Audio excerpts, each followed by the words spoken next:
గాడి తప్పిన తెలంగాణ ఆర్థిక వ్యవస్థను చక్కదిద్దుతున్న రేవంత్ సర్కార్ 10 ఏండ్ల పాలనలో 7 లక్షల కోట్ల అప్పు చేసిన కేసీఆర్ 1 లక్ష కోట్లు ఖర్చు చేసి 3 ఏళ్లలో కూలేలా కాళేశ్వరం ప్రాజెక్టు కట్టిన గులాబీ పార్టీ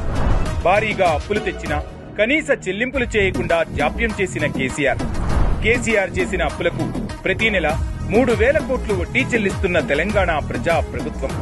బ్యాంకర్లతో మాట్లాడి లోన్ల రీషెడ్యూల్ తో పాటు వడ్డీల భారం తగ్గించుకుంటున్న రేవంత్ ప్రజా ప్రభుత్వం 2024లో కాళేశ్వరం ప్రాజెక్టు అప్పులు 13,388 కోట్లు చెల్లించిన తెలంగాణ సర్కార్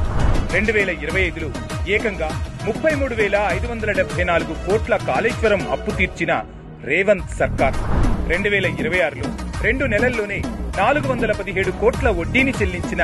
తెలంగాణ ప్రజా ప్రభుత్వం